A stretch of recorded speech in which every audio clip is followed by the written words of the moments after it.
Alice sedang membuka tutup botol jus jeruknya ketika kemudian pintu restoran terbuka. Sayangnya, yang baru saja masuk bukanlah Gerald. "Dani, mau apa kamu kesini?" Ekspresi wajah Naomi berubah ketika dia melihat Dani. Mereka memang satu kelas dan lumayan akrab. Sampai kemudian, Naomi tahu bahwa Dani mempermalukan Gerald. Naomi benar-benar kesal padanya. Sayangnya, Dani tidak peduli dan dia tetap masuk meski Naomi menunjukkan sikap tidak suka. "Naomi, kau masih marah? Aku hanya bercanda saja dengan Gerald malam itu. Mana aku tahu ternyata dia mengantar kotak itu ke Yuri." Dani menjawab dengan senyum ceria, mencoba meyakinkan Naomi. Terlihat beberapa undangan mulai berdatangan dengan membawa kado. Ya, Naomi memang berasal dari keluarga kaya dan beberapa kali menawarkan bantuan ke Gerald ketika dia dalam kondisi sulit, tapi selalu ditolak. Sementara Dani sudah mengenal Naomi sejak bangku SMA. "Naomi, apakah ini Gerald yang mau kau kenalkan padaku? Apa yang terjadi?" tanya Alice saat menghampiri mereka. Saat melihat Alice, mata Dani langsung berbinar. Pasalnya, Dani sudah lama mengincarnya. Alice adalah mahasiswi tercantik yang pernah Dani lihat di Fakultas Media dan Broadcasting. Alasannya datang ke pesta Naomi dan berusaha minta maaf padanya adalah karena dia tahu Alice juga pasti ada di sana. Mendengar sapaan Alice, Dani menjawab, "Hai Alice yang cantik, aku bukan Gerald. Dia adalah teman sekelasku dan hanya gembel yang kemarin malam kubodohi." Kembali, Dani ingat kejadian malam itu ketika ia meminta Gerald mengantarkan kotak barang ke hutan dan menemukan mantan pacarnya bersama pria lain di sana. Malam yang sungguh menghibur. "Diam!" Naomi semakin kesal. Alice yang berada di antara mereka menjadi bingung. Apa benar-benar ada kesenjangan antara mahasiswa miskin dan kaya di sini? Teman-teman satu asrama Gerald yang sadari tadi melihat perilaku Dani juga turut kesal. Tapi mereka tidak mau membuat keributan di pesta Naomi. "Oke, aku tidak akan berkata apa-apa lagi." Dani lalu tersenyum kecil dan melanjutkan, "Oh ya Naomi, lihat apa yang kubawakan untukmu." Belum sempat Dani memberikan kadonya, pintu restoran kembali terbuka. Terlihat Gerald memasuki ruangan dengan menjinjing kantong kresek merah di tangannya. "Gerald, akhirnya kau datang!" Naomi berteriak bahagia. Gerald mengangguk pelan, lalu menyadari ada Dani di sana yang memandangnya dengan ekspresi merendahkan seperti biasa. Alice kemudian beralih memandang Gerald, orang yang akan dikenalkan Naomi padanya. Ya, dia memang sedang mencari pacar dan terlihat jelas Gerald bukan dari keluarga berada. Alice sebenarnya tidak masalah berpacaran dengan orang biasa selama dia tampan dan menarik. Sayangnya, meski sebenarnya Gerald memiliki wajah yang tampan, Alice melihat penampilan Gerald masih belum pantas. Dia bahkan bisa menilai yang dipakai Gerald dari ujung kaki hingga ujung kepala tidak lebih dari $50. Gerald sungguh terlalu biasa. Ketika dia ingat yang dikatakan Dani sebelumnya, kesannya terhadap Gerald jadi ikut turun. Alice benar-benar kecewa.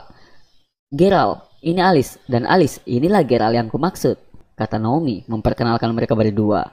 Gerald mengangguk pelan. "Hai, aku Gerald. Senang bertemu denganmu, Alice." Gerald mengeluarkan tangan kanannya dengan sopan. Tetapi, secara mengejutkan, Alice tidak menghiraukannya. Dia berbalik menuju meja dan meminum jusnya kembali. Tangan Gerald menggantung di udara beberapa detik hingga kemudian dia menariknya dengan perasaan kecewa. Naomi paham, sahabatnya memang biasa bersikap demikian. Jika tertarik dengan seorang pria, dia akan banyak bicara. Jika tidak, dia akan mengabaikannya sama sekali. Gerald terdiam 1000 bahasa. Dia lalu berjalan mendekati salah satu meja. Di detik itu, Dani kemudian memperhatikan kantong kresek merah yang dibawa Gerald. "Hai Gerald, ini ulang tahun Naomi. Kado apa yang kau bawa untuknya? Kenapa tidak kau tunjukkan pada kami?" Ketua asrama Gerald yang sedari tadi memperhatikan mereka sudah tidak tahan lagi. "Dani, kenapa sih kau selalu bersikap menjengkelkan dan mengintimidasi Gerald?" Dani hanya tertawa. Sangat menyenangkan baginya melihat orang lain terlihat bodoh. Tapi dia sedang tidak berhasrat menanggapi perkataan ketua asrama Gerald. Dengan tetap memandang Gerald dengan tatapan dingin, Dani lalu mengeluarkan hadiah yang disiapkan untuk Naomi. Ternyata Dani membelikan tas mewah berwarna hitam. "Naomi, aku membelikannya untukmu. Tas Hermes yang mewah. Pasti akan sangat cocok kau pakai." Melihat Dani mengeluarkan tas Hermesnya, Alice dan gadis-gadis di sana tidak bisa menahan diri untuk memperhatikan lebih dekat. Sebuah tas Hermes Harga pasarannya mulai dari 8.000 dolar kan? Terdengar kasak-kusuk di antara mereka. Seketika mereka terkesan dengan Dani. Dia benar-benar pria dermawan dan murah hati. Alice yang biasa saja bersikap dingin pada orang lain, kali ini tidak bisa menahan diri memperhatikan Dani lekat.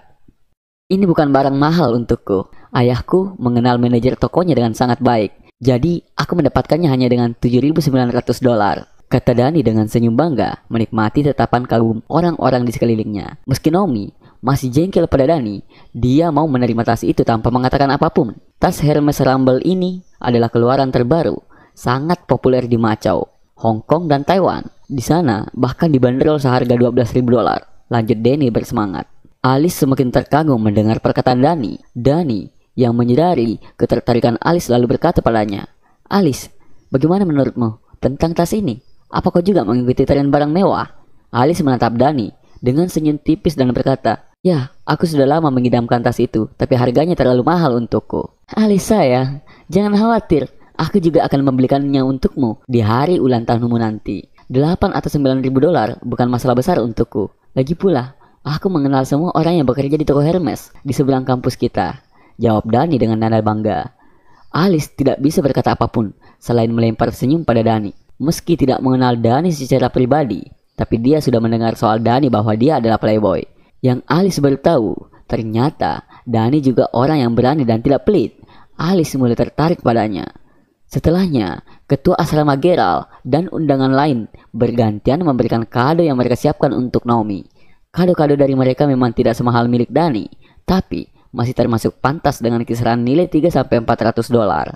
Gerald tidak ingin mengganggu mereka dan berniat memberikan kadonya kepada Naomi setelah semua orang selesai. Tetapi kemudian, Dani memperhatikan kantong kresek merahnya dengan senyum sinis.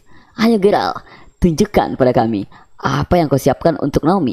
Kalau dilihat dari kantong kresek yang kau bawa, pasti isinya adalah sesuatu yang menarik." "Dani, tidak bisakah kau menutup mulutmu yang menyebalkan itu? Aku akan menerima dengan senang hati apapun yang Gerald berikan untukku." Kembali, Naomi memperingatkan Dani.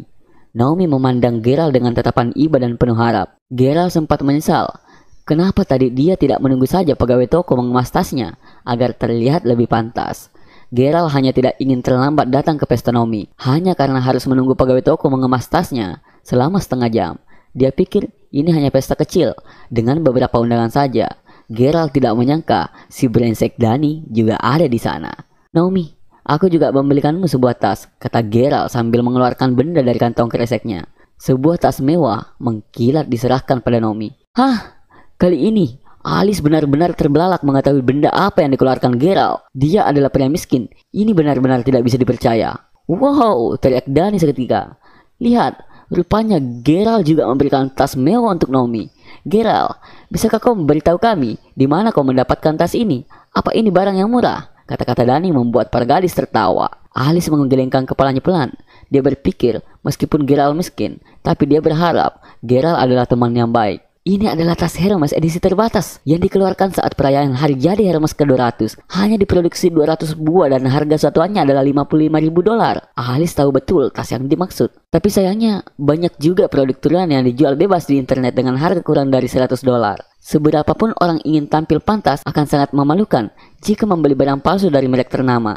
Alice menatap Gerald dengan penuh benci. Pria ini benar-benar membuatnya muak.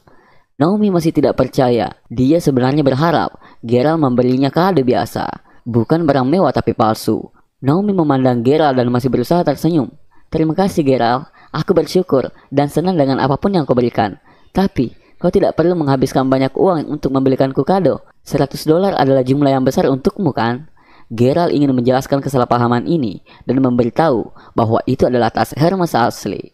Tetapi dia melihat sekelilingnya, menyadari Alice dan yang lain menatapnya dengan pandangan menghina.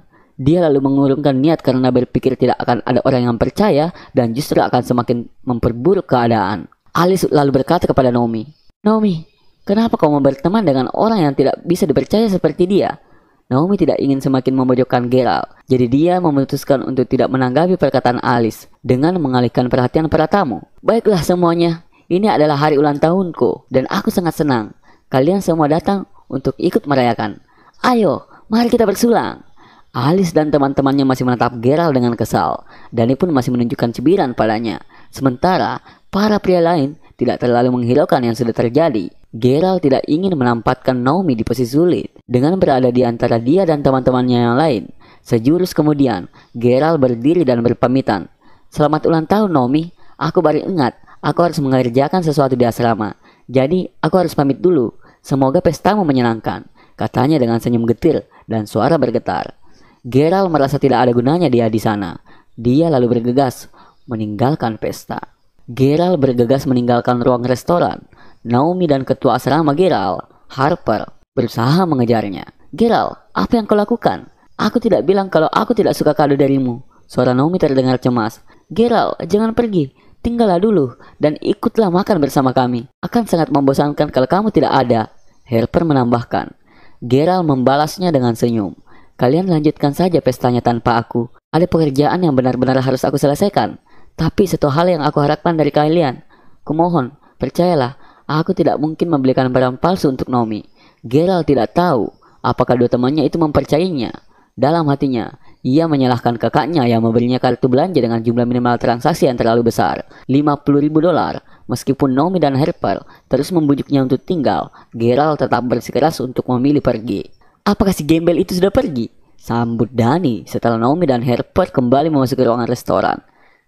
"Dani, tidak bisa kau berhenti merendahkan Geralt? Kamu ini kenapa sih? Bukankah dia sudah cukup menderita?" Harper sudah habis kesabaran. "Dia yang membuat dirinya sendiri malu. Kenapa dia harus membeli tas Hermes palsu untuk Naomi? Apa yang dipilihnya adalah tas eksklusif. Apalagi yang dipilihnya adalah tas eksklusif edisi terbatas. Benar-benar memalukan," ujar Dani puas. Alice hanya tersenyum kecut dan menggelengkan kepala mendengarnya. Di luar restoran, Geralt menyusuri jalan dengan tanpa emosi. Ketika masih miskin, dia ingin menjadi kaya. Sekarang, saat harta sudah ada di dalam genggamannya, sedikit pun tidak ada perasaan spesial dan bahagia. Terlebih lagi, meski sudah membelikan temannya tas mewah seharga $55.000, dia masih saja direndahkan dan dihina. Geralt sedang berpikir kemana sebaiknya dia akan pergi, ketika kemudian ponselnya berdering. Ada panggilan dari Jessica, kakaknya. "Hai kak." "Hai Geralt, kamu sedang apa?" "Tidak ada. Kenapa?" "Baguslah kalau begitu, aku sedang butuh bantuanmu." Geralt mengernyitkan dahi penasaran. "Kau tahu Mayberry Commercial Street? Aku berinvestasi di sana dan mengembangkannya ketika mengunjungimu 4 tahun yang lalu. Karena itu aku harus menandatangani pembaruan kontrak kerjasama dengan para investor lain. Tapi sayangnya aku sedang tidak bisa ke sana saat ini," Jessica melanjutkan. "Waktu itu aku juga memasukkan namamu di daftar pengembangan proyek. Itu artinya Mayberry Commercial Street menjadi milik kita berdua. Jadi tidak akan ada bedanya meskipun kau yang tanda tangan. Tolong pergilah ke sana dan wakili aku." Tidak ada jawaban apapun dari Geralt. "Halo? Geralt? Kau mendengarku?" Tentu saja, Geralt mendengar semua perkataan Jessica. Dia hanya benar-benar bingung. Mayberry Commercial Street itu adalah salah satu tempat penting di kota Mayberry. Banyak toko-toko dan pusat bisnis di sana. Ada juga tempat bernama Wyvern Mountain Entertainment yang letaknya di atas bukit di sepanjang komplek itu. Sebuah tempat yang biasa dikunjungi orang-orang kaya dan terpandang di kota Mayberry. Geralt mencoba mencerna kembali penjelasan Jessica tadi. Jadi, maksud kakaknya adalah mereka pemilik Mayberry Commercial Street. "Kak, ini kau tidak sedang bercanda? Kita pemilik Commercial Street?" Geralt masih mencoba mencari penjelasan. "Sialan, aku sudah menjelaskan padamu panjang lebar dan kau kira aku hanya bercanda? Kenapa juga aku harus bercanda soal ini? Aku tidak bisa mengurus semua bisnis sendiri, Geralt. Karena itulah aku juga memasukkan namamu. Sekarang kau pemilik separuh dari jalan itu. Aku sudah bilang pada Zack, pemilik Wyvern Mountain Entertainment. Ketika sampai di sana nanti, kau cukup sebutkan namamu dan katakan kau adalah pemilik kedua." "Aku? Oke, sudah ya. Aku harus segera menghadiri acara lain. Ku tutup dulu teleponnya ya. Bye." Geralt masih mematung, memegang ponselnya tanpa bisa berkata apa-apa. Dia tidak pernah ke Wyvern Mountain Entertainment sebelumnya dan tidak tahu akan ada apa di sana. Geralt menarik napas panjang sebelum kemudian menyetop taksi dan menuju ke Wyvern Mountain Entertainment. Tak berselang lama, dia sampai ke tempat yang dimaksud kakaknya. Wyvern Mountain Entertainment menggabungkan restoran, tempat hiburan, dan hotel dalam satu gedung. Sebuah villa yang sangat besar di sisi bukit di komplek Mayberry Komersial. Geralt mendongakkan kepalanya takjub, lalu berjalan memasuki villa. "Tuan, tunggu!" Tiba-tiba, beberapa perempuan menyetopnya. "Tuan, apakah Anda sudah memesan tempat?" Salah seorang dari mereka bertanya pada Geralt. Para pegawai ini bertugas sebagai resepsionis dan sudah terbiasa menerima tamu VIP. Tapi tidak pernah ada yang berpenampilan sangat sederhana seperti Geralt. Meski dengan tatapan curiga, mereka masih berusaha sopan pada Geralt. Aku tidak melakukan pemesanan, tapi aku kesini mau bertemu dengan seseorang, jawab Geralt sambil tersenyum. Dia memperhatikan para pegawai cantik di depannya. Sekarang, dia mengerti kenapa Wyvern Mountain Entertainment sering disebut sebagai negeri dongeng di Mabel City. Sekitar 5 atau 6 resepsionis yang menyambutnya seperti di kisaran usia mahasiswi yang baru lulus kuliah. Mereka semua memiliki paras cantik dengan postur tubuh seperti model. Anda mau bertemu dengan seseorang? Siapa yang ingin Anda temui? Mereka menyeritkan dahinya mendengar jawaban Geralt. Ada sedikit sikap dingin di sana. Aku kesini untuk bertemu dengan Zack. Geralt tahu mereka pasti memandangnya rendah, tapi dia tetap harus mengatakan yang sebenarnya. Setelah mendengar jawaban Geralt, ekspresi wajah mereka berubah. Mencari Tuan Laila? Apa pria ini tahu siapa Tuan Laila? Apa dia kira bisa bertemu dengan Tuan Laila seenaknya? Mereka lalu berasumsi bahwa Geralt pasti hanya orang iseng yang ingin masuk villa mewah dan merasakan seperti apa di dalamnya. Lagi pula, Wyvern Mountain Entertainment adalah tempat terkenal yang tidak bisa dijangkau sembarang orang. Akan mudah saja orang seperti Geralt masuk dan mengarang akan bertemu dengan seseorang, padahal hanya ingin melihat-lihat sekeliling villa. Akan tetapi, mereka tidak ingin merendahkannya. Para gadis itu adalah kaum terpelajar lulusan universitas. Meskipun mereka jengkel dengan kelakuan Geralt, mereka tetap mencoba ramah dan sopan.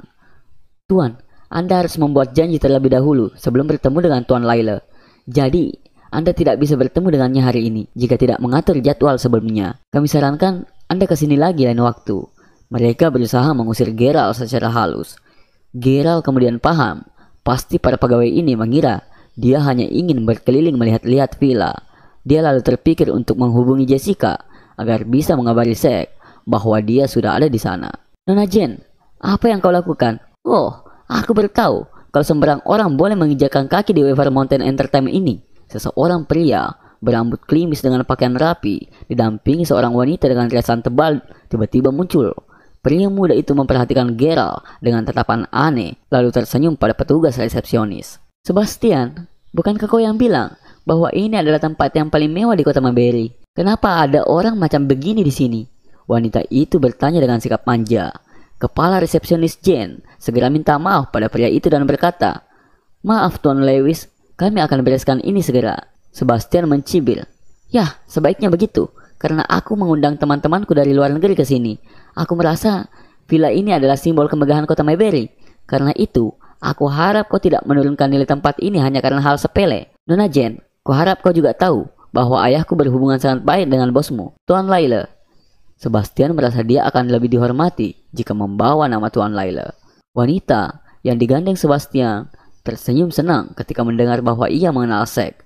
Ya, tentu saja, karena Tuan Laila memang sosok penting dan terpandang di seantero kota Mayberry. Wanita itu tidak menyangka bahwa Sebastian memiliki hubungan erat dengannya. Jane mengangguk. "Baik Tuan Lewis, saya mengerti." Ia lalu beralih pada Geralt dengan tatapan galak. "Tuan, tolonglah segera tinggalkan tempat ini. Jangan membuat kekacauan dan menghancurkan reputasi kami. Jika tidak, terpaksa saya harus memanggil petugas keamanan." Jane bersungguh-sungguh. "Baiklah, aku akan keluar dan menelpon seseorang." Geralt menarik napas panjang sebelum kemudian keluar dari villa. Dia ambil ponselnya dari saku sambil berjalan keluar. "Dasar pengacau, dia pasti adalah seorang penipu," kata Sebastian dengan sikap dingin. "Maafkan kami atas gangguan ini. Tuan Lewis, ini jarang sekali terjadi di Wyvern Mountain Entertainment." Jane mencoba meyakinkan Sebastian dan tersenyum ramah. Sebastian menganggukkan kepala mencoba memaklumi. "Ah, itu dia teman-temanku sudah datang. Hei, kenapa kau tidak ikut bergabung saja dengan kami nanti? Akan ada pesta kecil di sana," ajak Sebastian. "Nanti saya akan mampir ke pesta Anda jika sempat, Tuan Lewis," jawab Jane. Sebastian memperhatikan Jane dengan tatapan genit, sebelum kemudian menganggukkan kepala. Dia lalu mengeluarkan dompet dari saku celananya dan bergerak menuju meja administrasi untuk menyelesaikan pembayaran kamar yang dia sewa. Para petugas resepsionis yang lain melihat Jane dengan tatapan iri, lalu bertanya, "Jane, kau mengenal Tuan Lewis juga?" Jane mengangguk sombong dan berkata, "Tentu saja, Kita sudah bekerja di sini sejak lulus kuliah. Apa gunanya bekerja sebagai resepsionis kalau kau tidak berusaha mengenal orang-orang kaya seperti Tuan Lewis? Dan kalian lihat wanita yang bersama Tuan Lewis tadi, dia adalah artis figuran. Keluarga Tuan Lewis memiliki bisnis di bidang perumahan dan harta kekayaan keluarganya mencapai lebih dari 2 miliar dolar. Wow, tidak heran kalau ayahnya memiliki kedekatan dengan bos kita. Ternyata keluarga Tuan Lewis juga tak kalah kaya raya. Para resepsionis itu tidak bisa mengalihkan pandangan mereka dari Sebastian. Dan kalian ingat, pria yang tadi kesini mencari Tuan Laila. Padahal Tuan Laila saat ini sedang sibuk rapat dengan pemilik Mayberry Camber. Pria tadi benar-benar konyol. Jen menambahkan sambil tertawa. Dia lalu bergerak bermaksud menghampiri Sebastian. Tetapi alangkah terkejutnya Jen ketika di pintu terlihat pria yang tadi diusirnya kembali memasuki villa. "Kenapa kau kembali lagi ke sini?" tanya Jen dengan nada terkejut sekaligus jengkel. Petugas resepsionis yang lain juga ikut memandangi Gerald kesal. Di saat yang sama, di dalam ruangan paling mewah di villa itu, seorang pria berbaya dengan aura karismatik sedang berbincang dengan para pebisnis. Dia adalah Tuan Laila, pemilik Wyvern Mountain Entertainment di Mayberry Commercial Street, yang membuatnya otomatis menjadi orang terkaya di kota Mayberry. Secara mengejutkan, tiba-tiba Tuan Laila berdiri dan berlari keluar ruangan dengan tergesa. Tepat setelah dia menutup teleponnya. "Ada apa, Tuan Laila?" rekan-rekannya bertanya heran. Di ruang depan, Sebastian baru akan berjalan menuju kamarnya ketika kemudian dia melihat Gerald kembali memasuki villa. "Untuk apa lagi pria penipu ini datang kemari?" pikirnya. Dia lalu menawarkan diri untuk membantu Jen membereskan masalah ini. "Nona Jen, sebaiknya kau segera panggil petugas keamanan. Itu cara satu-satunya menghadapi si kampung ini." Sebastian tersenyum dingin pada Gerald. Jen mengangguk setuju, kemudian memberinya isyarat kepada para petugas keamanan untuk mendekat. "Berhenti!" Sek tiba-tiba datang dengan napas terengah-engah, mencoba menghentikan mereka. Semua orang terkejut. "Laila, Tuan Laila." Jen dan petugas resepsionis yang lain tidak bisa menahan keterkejutan mereka. Sebastian segera menyambut Sek dengan sikap ramah. "Halo Paman Laila, perkenalkan, aku Sebastian Lewis, ayahku Jacob Lewis. Kita pernah berjumpa saat pesta perjamuan tempo hari." Sebastian tidak mau menyia-nyiakan kesempatan itu untuk mengambil perhatian Tuan Laila. Tak disangka, Sek bahkan tidak sedikit pun menoleh padanya. Dia justru berjalan menghampiri Gerald, mendorong kasar Jen dan teman-temannya untuk minggir. "Apakah kau Gerald?" Sek bertanya dengan penuh keremahan. Gerald mengangguk pelan. "Ya Tuan, jadi kau mengenal Jessica?" "Dia kakakku," jawab Gerald. Sek lalu membukukan badannya 90 derajat di hadapan Gerald. "Selamat datang Tuan Crawford, perkenalkan, aku Sek." Gerald hanya menjawab pendek dan terbata. "Oh, oke." "Hah? Apa yang dilakukan Tuan Laila?" Semua orang tidak bisa mempercayai apa yang baru saja mereka saksikan. Tuan Laila membungkuk hormat. Siapa sebenarnya pria kampung di hadapan mereka ini? Gerald pun ikut tercengang. Dia tahu kakaknya adalah pemilik Commercial Street, tapi dia tidak menyangka kalau kakaknya sedemikian berpengaruh di sini. Hanya dengan menyebut nama kakaknya, mampu membuat Sek, pemilik Wyvern Mountain Entertainment, menghormatinya sedemikian rupa. Ya, sejujurnya, Gerald belum terbiasa dengan gaya hidup anak orang kaya. Apalagi, dia juga masih sulit menerima kenyataan bahwa Commercial Street adalah miliknya. "Yah, Tuan Laila, kakakku memintaku datang kemari untuk menandatangani sebuah berkas." Gerald menjawab sopan. "Benar Tuan Crawford, kami membutuhkan tanda tanganmu untuk pemberian kontrak kerjasama. Commercial Street, termasuk villa ini adalah milikmu dan kakakmu. Aku bermaksud mengunjungimu sejak lama, tapi kakakmu tidak mengizinkan." Sek menyeka keringat di dahinya. Dia sangat senang karena Gerald masih bersikap sopan. Mengingat insiden yang terjadi sebelumnya, Jen dan Sebastian yang bertahan di sana masih berdiri mematung tidak percaya. "Apa? Jadi pria kampung ini adalah pemilik Mayberry Commercial Street dan juga pemilik asli Wyvern Mountain Entertainment. Katakan padaku, siapa yang mengusir Tuan Crawford tadi, ha?" Sek memutar badan, beralih pada sekumpulan orang-orang di belakangnya dengan penuh amarah. Pasalnya, Jessica, pemilik asli Wyvern Mountain Entertainment adalah orang yang berjasa di hidupnya. Karena Jessica lah dia dapat hidup seperti sekarang. Dan baru saja pegawainya mengusir adik Jessica, pemilik kedua tempat ini. Benar-benar tidak bisa diampuni. Jika Jessica tahu, bisa saja hidupnya akan berubah menderita seperti dulu lagi dalam semalam. Jane kebingungan dan hanya bisa menundukkan kepala, tidak berani berkata apa-apa. Sementara Sebastian masih penasaran. Paman Laila, apakah Anda yakin tidak sedang melakukan kesalahan? Bagaimana bisa pria kampungan ini adalah pemilik Mayberry Commercial Street? Pak! Zack menampar keras pipi Sebastian penuh marah. Brengsek! Apa yang baru saja kau katakan? Maaf Paman Laila, aku tidak berkata apa-apa.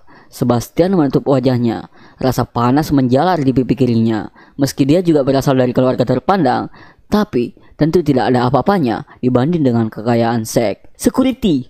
Usir pria ini dari tempat ini sekarang juga. Zack memerintahkan petugas keamanan menyeret Sebastian keluar.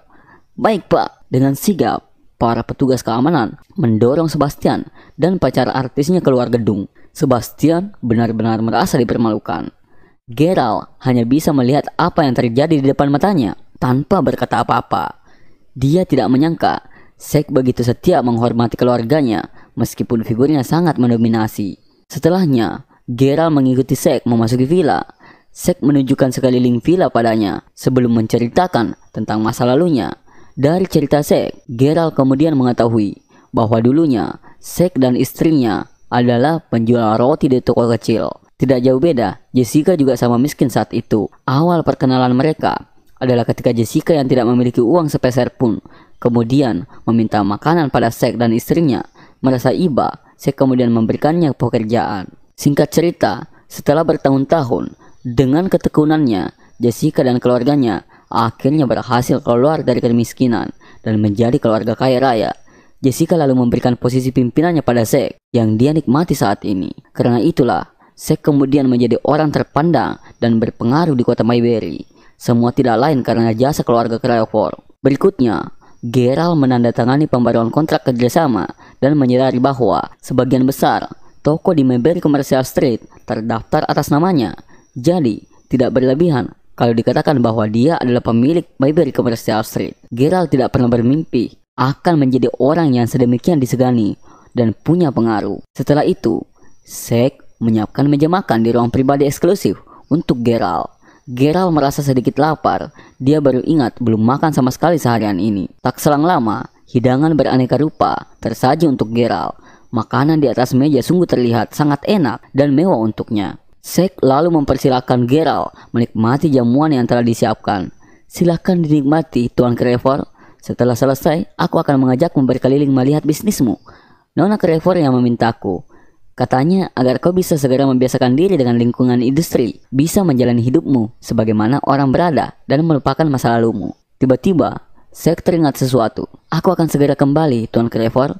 Dia lalu keluar dari ruangan dan menelpon seseorang. Kalian semua segera ke sini, ucapnya singkat. Zack lalu bergegas menuruni tangga. Di dalam ruangan, Geralt tidak tahu apa-apa yang sedang direncanakan Zack. Dia sedang asik dengan jamuan yang disajikan.